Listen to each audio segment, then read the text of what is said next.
জুডল্যান্ড চ্যানেলটিতে সকলকে স্বাগত জানাই প্রিয় বন্ধু ও শিক্ষার্থীরা।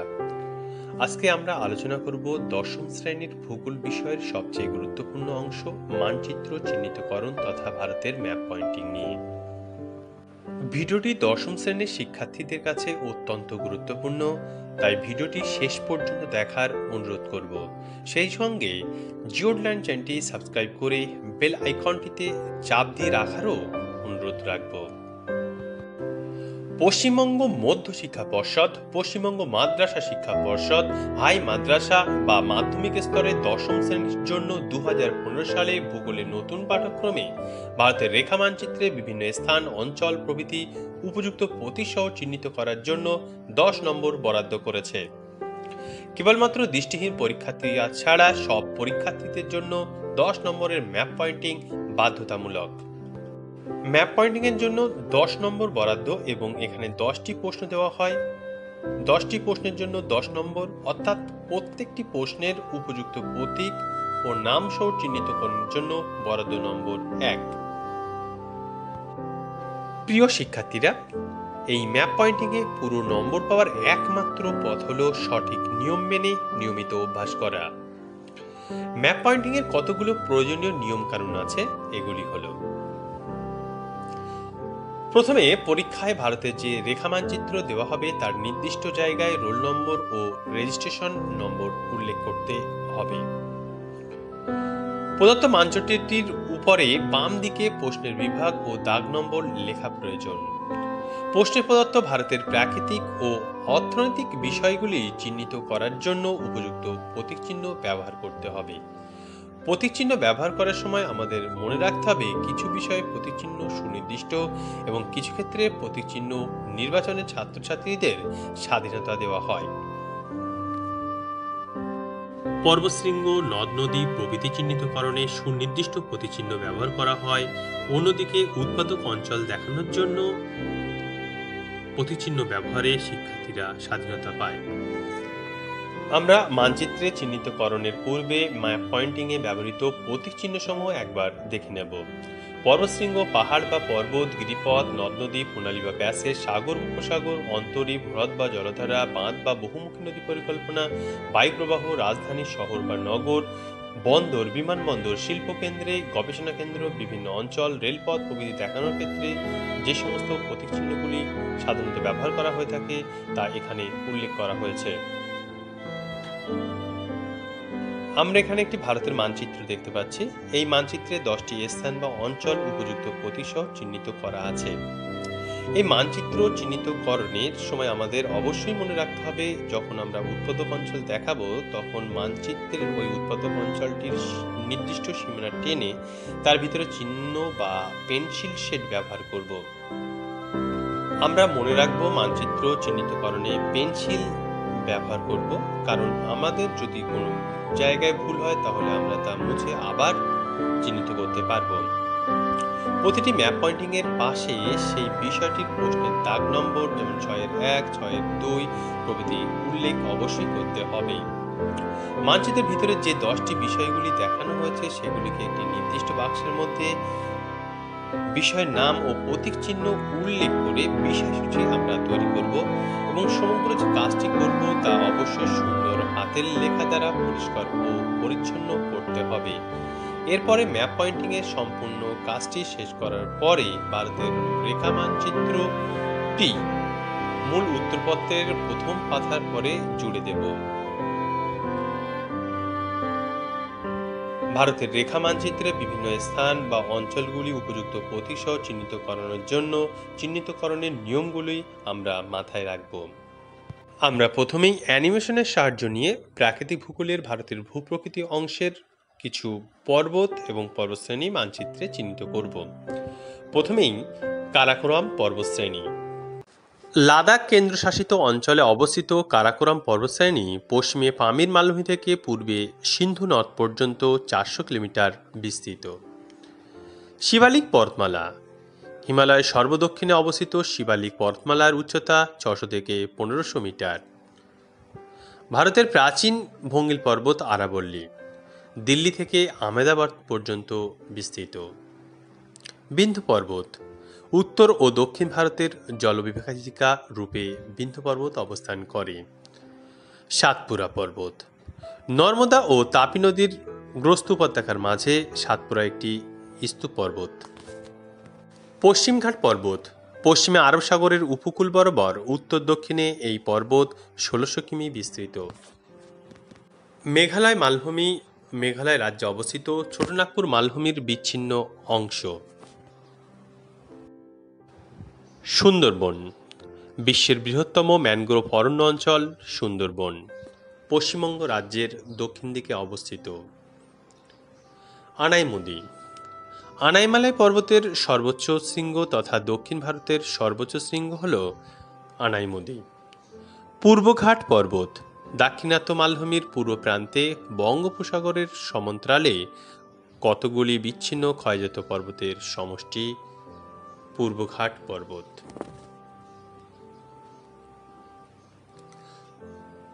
গডওয়িন অস্টিন বা কেটু কারাকোরাম পর্বতশ্রেণীর সর্বোচ্চ শৃঙ্গ তথা ভারতের সর্বোচ্চ শৃঙ্গ তথা পৃথিবীর দ্বিতীয় উচ্চতম শৃঙ্গ কেটু।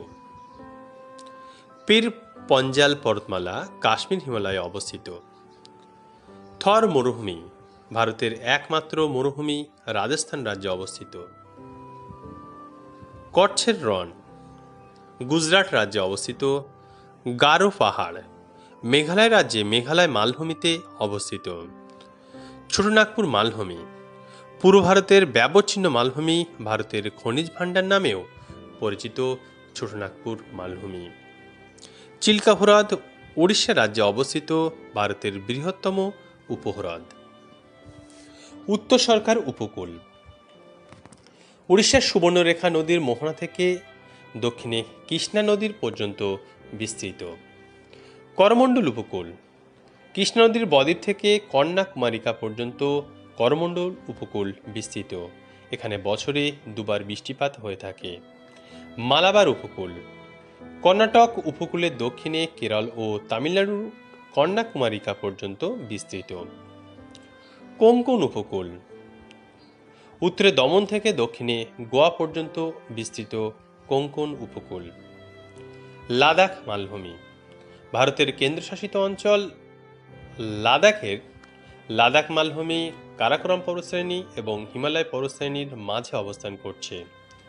কাশ্মীর উপত্যকা পীর পঞ্জল ও হিমাদ্রি হিমালয়ের মাঝে অবস্থিত কাশ্মীর উপত্যকা ভারতের ভূস্বর্গ নামেও পরিচিত।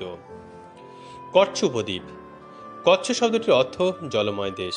এটি গুজরাট রাজ্যে অবস্থিত। কাথিয়াবাড় উপদ্বীপ কচ্ছ উপসাগর আরব সাগর এবং খাম্বাত উপসাগরের মাঝে গুজরাট রাজ্যে অবস্থিত। নামচা বারোয়া শৃঙ্গ হিমালয়ের পূর্ব প্রান্তে চীন সীমান্তে নামচা বারোয়া শৃঙ্গ অবস্থান করছে। নাঙ্গা পর্বত হিমালয় পর্বতের পশ্চিম প্রান্তে নাঙ্গা পর্বত অবস্থান করছে। দাক্ষিণাত্যের মালভূমি লাভা গঠিত এই মালভূমি মহারাষ্ট্র কর্ণাটক তামিলনাড়ু ও অন্ধ্রপ্রদেশ রাজ্যে অবস্থিত। কর্ণাটক উপকূল কর্ণাটক রাজ্যের উপকূল ভাগে অবস্থান করছে। কর্ণাটক উপকূল রাজমহল পাহাড় আমরা মানচিত্রে চিহ্নিত করলাম। দোদাবেতা শৃঙ্গ নীলগিরি পর্বতের সর্বোচ্চ শৃঙ্গ হল দোদাবেতা শৃঙ্গ। আমরা মানচিত্রে উপযুক্ত প্রতীক সহ তা চিহ্নিত করলাম। মানচিত্রে চিহ্নিত করলাম লাদাখ মালভূমি কাশ্মীর উপত্যকা নাঙ্গা পর্বত কচ্ছ উপদ্বীপ কাথিয়াবাড় উপদ্বীপ কর্ণাটক উপকূল দাক্ষিণাত্যের মালভূমি দোদাবেতা শৃঙ্গ রাজমহল পাহাড় এবং নামচা বারোয়া শৃঙ্গ। নামচা বারোয়া শৃঙ্গ চীন সীমান্তে অবস্থান করছে। আমরা এবারে ভারতের মানচিত্রে ভারতের বিভিন্ন নদ নদী এবং হ্রদের অবস্থানগুলি দেখে নেব। প্রথমেই কাশ্মীর উপত্যকায় অবস্থিত ভারতের বৃহত্তম সুপেয় জলের হ্রদ উলার। এরপরে আমরা চিহ্নিত করব ডাল হ্রদ। এটিও কাশ্মীর উপত্যকায় অবস্থিত একটি সুপেয় জলের হ্রদ। গঙ্গা নদী ভারতের পবিত্র প্রধান এবং দীর্ঘতম নদী হল গঙ্গা। এটি গঙ্গোত্রী হিমবাহ থেকে উৎপত্তি লাভ করে পূর্ব দিকে প্রবাহিত হয়ে বঙ্গোপসাগরে পতিত হয়েছে। মহানদী ব্রহ্মপুত্র নদী ছত্তিশগড়ের সিয়াওয়ার নদীতে পৃথিবীর বৃহত্তম হয়েছে এবং বঙ্গোপসাগরে মাজুলি মিলিত হয়েছে।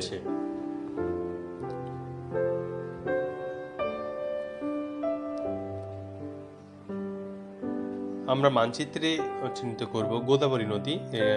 ত্রিম্বক শৃঙ্গ থেকে উৎপত্তি লাভ করেছে। পশ্চিমঘাট পর্বতের ত্রিম্বক শৃঙ্গ থেকে উৎপত্তি লাভ করে পূর্ব দিকে প্রবাহিত হয়ে বঙ্গোপসাগরে গিয়ে মিলিত হয়েছে। লুনি নদী ভারতের রাজস্থানের আজমরের নিকট আনাসাগর থেকে উৎপন্ন হয়ে কচ্ছের রণে গিয়ে মিলিত হয়েছে। তাপি নদী সাতপুরা ও অজন্তার মধ্যবর্তী গ্রস্ত উপত্যকা বরাবর পূর্ব থেকে পশ্চিম দিকে প্রবাহিত হয়ে খাম্বাত উপসাগরে মিলিত হয়েছে। কাবেরী নদী দক্ষিণ ভারতের গঙ্গা বা দক্ষিণ ভারতের শস্য ভাণ্ডার নামেও পরিচিত। সম্বর রাজস্থান রাজ্যে অবস্থিত। সম্বর একটি লবণাক্ত জলের হ্রদ। নর্মদা নদী বিন্ধ্য ও সাতপুরা পর্বতের মাঝখানে নর্মদা নদী অবস্থান করছে। অমরকণ্টক শৃঙ্গ থেকে উৎপত্তি লাভ করে পশ্চিমে প্রবাহিত হয়ে এটি খাম্বাত উপসাগরে মিলিত হয়েছে।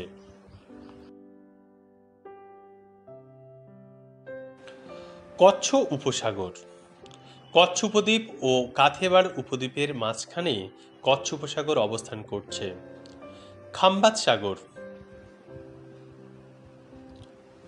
গুজরাট রাজ্যের দক্ষিণ দিকে খাম্বাত উপসাগরের অবস্থান দেখা যাচ্ছে। মান্নার উপসাগর ভারত এবং শ্রীলঙ্কার মাঝখানের একটি উপসাগর হল মান্নার উপসাগর। পক প্রণালী ভারত ও শ্রীলঙ্কাকে পৃথক করেছে যে প্রণালী তা পক প্রণালী নামে পরিচিত। 10 ডিগ্রি চ্যানেল আন্দামান ও নিকোবর দ্বীপপুঞ্জের মাঝখানে 10 ডিগ্রি চ্যানেল অবস্থান করছে। লোকটাক হ্রদ মণিপুর রাজ্যে এই হ্রদ অবস্থান করছে। কোলেরু হ্রদ কৃষ্ণা ও গোদাবরী নদীর বদ্বীপের মাঝে কোলেরু হ্রদ অবস্থান করছে। পুলিকট তামিলনাড়ুর চেন্নাইয়ের নিকট পুলিকট হ্রদ অবস্থান করছে। ইন্দিরা পয়েন্ট হল ভারতের দক্ষিণতম বিন্দু। প্যাংগং ভারতের লাদাখে চীন সীমান্তের একটি লবণাক্ত হ্রদ হল প্যাংগং।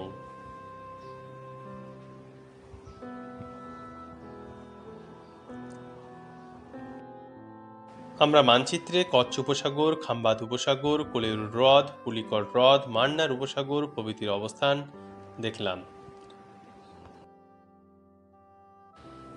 ভারতের মৃত্তিকা প্রথমে চিহ্নিত করব ভারতের কৃষ্ণ মৃত্তিকা অঞ্চল। এটি দাক্ষিণাত্যের মালভূমি অঞ্চলে অবস্থান করছে।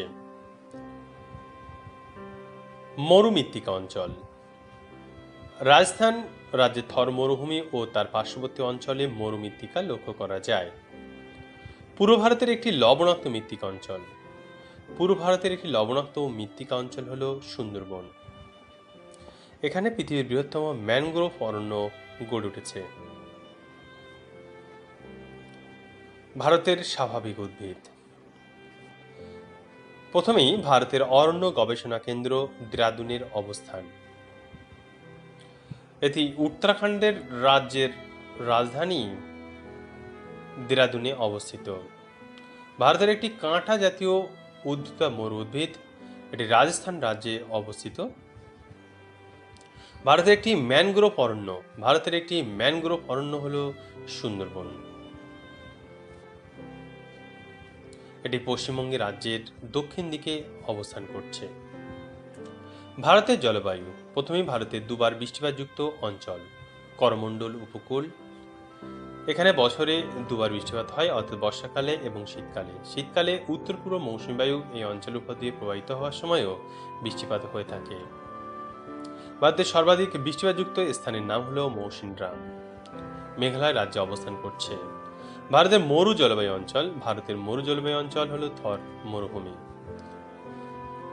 দক্ষিণ ভারতের বৃষ্টিচ্ছায় অঞ্চল কর্ণাটক মহারাষ্ট্রের মালভূমি। এটি পশ্চিমঘাট পর্বতের পূর্ব ঢালে অবস্থান করছে।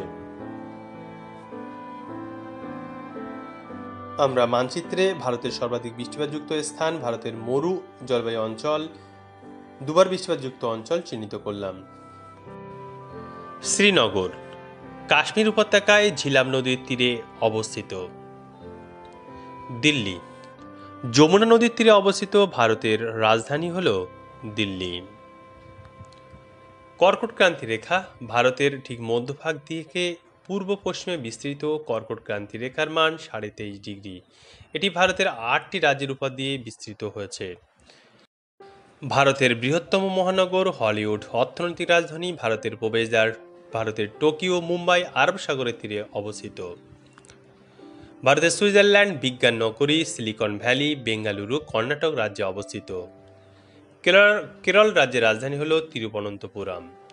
তামিলনাড়ু রাজ্যের রাজধানী চেন্নাই, সবুজ নগরী নামেও পরিচিত। তেলেঙ্গানা রাজ্যের প্রস্তাবিত রাজধানী হল Amaravati. City of joy Kolkata Paschimbanga রাজ্যে অবস্থিত। অসম রাজ্যের রাজধানী দিসপুর। ভারতের গোলাপি শহর, ভারতের প্যারিস, জয়পুর রাজস্থান রাজ্যে অবস্থিত। বেতোয়া নদীর ধারে ভোপাল শহরটি গড়ে উঠেছে, এটি মধ্যপ্রদেশের রাজধানী। আন্দামান ও নিকোবর দ্বীপপুঞ্জের রাজধানী হল পোর্ট ব্লেয়ার। ভারতের একটি গম উৎপাদক অঞ্চল। পাঞ্জাব, হরিয়ানা, উত্তরপ্রদেশের সমভূমি অঞ্চলে প্রচুর পরিমাণে গম উৎপাদিত হয়ে থাকে। ভারতের একটি ধান উৎপাদক অঞ্চল, নিম্ন গাঙ্গেয় সমভূমি অঞ্চল। পশ্চিমবঙ্গ, বিহারের বিভিন্ন অংশে প্রচুর পরিমাণে ধান উৎপাদিত হয়। ভারতের একটি চা উৎপাদক অঞ্চল, পশ্চিমবঙ্গ, অসমের ব্রহ্মপুত্র নদী উপত্যকায় প্রচুর পরিমাণে চা উৎপাদিত হয়ে থাকে। ভারতের একটি কফি উৎপাদক অঞ্চল, নীলগিরি পার্বত্য অঞ্চলে প্রচুর পরিমাণে কফি উৎপাদিত হয়। ভারতের একটি তুলা উৎপাদক অঞ্চল, দাক্ষিণাত্যের কৃষ্ণ মৃত্তিকা অঞ্চলে প্রচুর পরিমাণে তুলা উৎপাদিত হয়।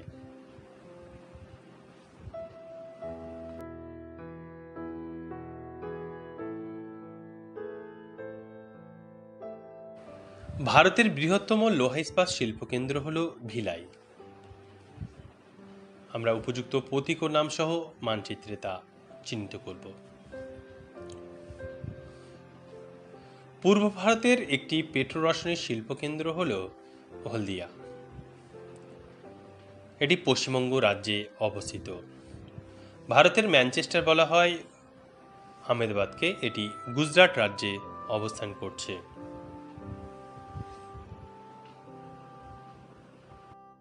আমরা ভারতের কয়েকটি উল্লেখযোগ্য বন্দর উপযুক্ত প্রতীক ও নাম সহ মানচিত্রে চিহ্নিত করব। প্রথমেই পারাদ্বীপ, এটা গভীর একটি সমুদ্র বন্দর, ওড়িশা উপকূলে অবস্থান করছে। বিশাখাপত্তনম বন্দরের অবস্থান আমরা চিহ্নিত করলাম। কোচি বন্দর, এটি কেরল রাজ্যে অবস্থান করছে। মুম্বাই ভারতের বৃহত্তম বন্দর, মুম্বাই মহারাষ্ট্র রাজ্যে অবস্থান করছে। কান্ডালা গুজরাট রাজ্যে অবস্থান করছে, এটি শুল্কমুক্ত একটি বন্দর। এবারে আমরা একটি নমুনা প্রশ্ন সমাধান করব। বিন্ধ্য পর্বত মানচিত্রে চিহ্নিত করা হয়েছে। বিন্ধ্য পর্বত চিহ্নিত করব লোকটাক হ্রদ, এটি মণিপুর রাজ্যে অবস্থিত। আমরা চিহ্নিত করব মহানদী গতিপথ। মহানদী পূর্ব বাহিনী একটি নদী, এটি বঙ্গোপসাগরে পতিত হয়েছে। একটি বৃষ্টিচ্ছায় অঞ্চল শিলং মালভূমি, আমরা মানচিত্রে শিলং মালভূমি চিহ্নিত করব।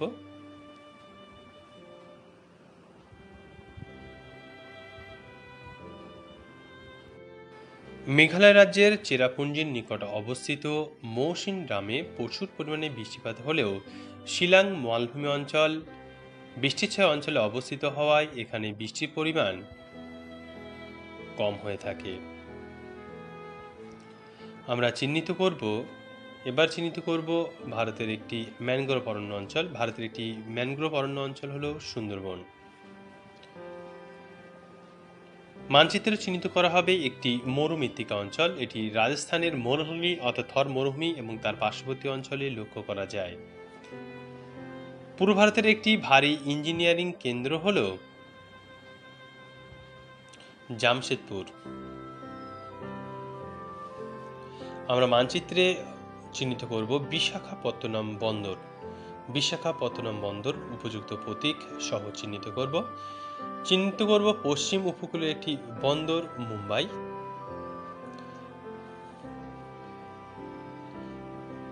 আমরা চিহ্নিত করব ভারতের একটি ইক্ষু উৎপাদক অঞ্চল পাঞ্জাব, হরিয়ানা, উত্তরপ্রদেশের সমভূমি অঞ্চল বা উচ্চ গঙ্গা সমভূমি অঞ্চলে প্রচুর গম উৎপাদিত হয়ে থাকে। আমরা নমুনা প্রশ্নপত্র, দ্বিতীয় নমুনা প্রশ্নপত্র সমাধান করব। এখানে আমরা শিবালিক পর্বতশ্রেণী দেখিয়েছি। আমরা দেখাবো কৃষ্ণা নদীর গতিপথ। আমরা দেখাবো ভারতের শুষ্কতম অঞ্চল। আমরা দেখাবো ভারতের একটি লোহিত মৃত্তিকা যুক্ত অঞ্চল। আমরা দেখাবো মানচিত্রে ভারতের কেন্দ্রীয় অরণ্য গবেষণাগার দেরাদুনের অবস্থান। আমরা মানচিত্রে চিহ্নিত করব ভারতের একটি গম উৎপাদক অঞ্চল পাঞ্জাব, হরিয়ানা, উত্তরপ্রদেশ।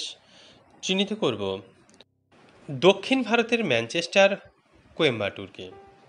আমরা মানচিত্রে দক্ষিণ ভারতের ম্যানচেস্টার, কোয়েম্বাটুরের অবস্থান চিহ্নিত করলাম। পূর্ব উপকূলের একটি স্বাভাবিক বন্দর হল বিশাখাপত্তনম। ভারতের প্রধান প্রশাসনিক কেন্দ্র নতুন দিল্লির অবস্থান চিহ্নিত করলাম।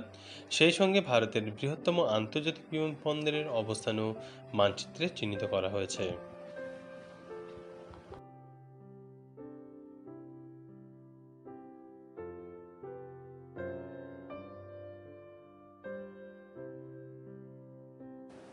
এবারে আমরা হাই মাদ্রাসা পরীক্ষার প্রশ্নপত্রের সমাধান করব। 2017 সাল থেকে 2020 সাল পর্যন্ত 4টি বছরের যে সমস্ত মানচিত্র চিহ্নিতকরণ পরীক্ষা দেওয়া হয়েছিল তার এক ঝলক আমরা দেখে নেব। প্রথমে 2017 সালের হাই মাদ্রাসা পরীক্ষার প্রশ্নপত্রে প্রদত্ত প্রশ্ন এবং তার সমাধান। প্রশ্ন দেওয়া হয়েছিল বিন্ধ্য পর্বত, করমণ্ডল উপকূল, গোদাবরী নদী, ভারতের পূর্বাংশের একটি ম্যানগ্রোভ অরণ্য, দক্ষিণ ভারতের একটি চা উৎপাদক অঞ্চল চিল্কা উপহ্রদ, ভারতের বৃহত্তম মহানগর, পূর্ব ভারতের একটি ইঞ্জিনিয়ারিং শিল্পকেন্দ্র, থর মরুভূমি এবং 10 ডিগ্রি চ্যানেল। আমরা মানচিত্রে তার সমাধান দেখতে পাচ্ছি। এবারে আমরা 2018 সালের হাই মাদ্রাসা পরীক্ষায় আগত মানচিত্র চিহ্নিতকরণের বিভিন্ন প্রশ্ন এবং তার সমাধানগুলি দেখে নেব। 2018 সালের প্রশ্নপত্রে দেওয়া হয়েছিল আরাবল্লী পর্বত, মেঘালয় মালভূমি, কচ্ছের রণ, বছরে দুবার বৃষ্টিপাতযুক্ত অঞ্চল, ভারতের একটি কৃষ্ণ মৃত্তিকা অঞ্চল, নর্মদা নদী, ভারতের প্রধান গম উৎপাদক অঞ্চল, পূর্ব ভারতের বৃহত্তম মহানগর, বিশাখাপত্তনম বন্দর, ভারতের রোড। প্রদত্ত ভারতের রেখা মানচিত্রে স্থানগুলির নাম এবং উপযুক্ত প্রতীক সহ চিহ্নিত করা হয়েছে এবং নির্দেশিকায় প্রতীকচিহ্ন উল্লেখ করা হয়েছে। 2019 সালের প্রশ্নপত্রে প্রশ্ন দেওয়া হয়েছিল নামচা বারোয়া শৃঙ্গ, বিন্ধ্য পর্বত, কাথিয়াবাড় উপদ্বীপ, মৌসিনরাম মরুমৃত্তিকা অঞ্চল, প্রধান চা উৎপাদক অঞ্চল, গোদাবরী নদী, ভিলাই, ভারতের সর্বাধিক জনসংখ্যা বিশিষ্ট শহর এবং কান্ডালা। আমরা প্রশ্নের সমাধানও দেখতে পাচ্ছি। আমরা এবার 2020 সালের মানচিত্র চিহ্নিতকরণ অংশের প্রশ্নপত্র এবং তার সমাধান দেখব। প্রশ্নে দেওয়া হয়েছিল নীলগিরি পর্বত, ছোটনাগপুর মালভূমি, মালাবার উপকূল, কৃষ্ণা নদী, লোকটাক হ্রদ, ভারতের প্রধান আখ উৎপাদক অঞ্চল, ভারতের ম্যানচেস্টার, পারাদ্বীপ বন্দর, দিল্লি প্রভৃতি। আমরা ভিডিওটিতে প্রশ্নপত্রটির যথাযথ সমাধান দেখতে পাচ্ছি। প্রিয় শিক্ষার্থীরা, আমরা ভারতের রেখা মানচিত্রে বিভিন্ন স্থান বা অঞ্চলগুলি কিভাবে চিহ্নিত করতে হয়, কিভাবে প্রতীকচিহ্ন ব্যবহার করতে হয় তা জানলাম। সেই সঙ্গে 4 বছরের হাই মাদ্রাসা পরীক্ষার প্রশ্নপত্র দেখে নিলাম। তোমরা নিয়ম মেনে নিয়মিত অনুশীলন করতে থাকো, তাহলে মানচিত্র চিহ্নিতকরণে 10-এ 10 পেতে কোনো অসুবিধা হবে না। সমগ্র ভিডিওটি দেখার জন্য অসংখ্য ধন্যবাদ।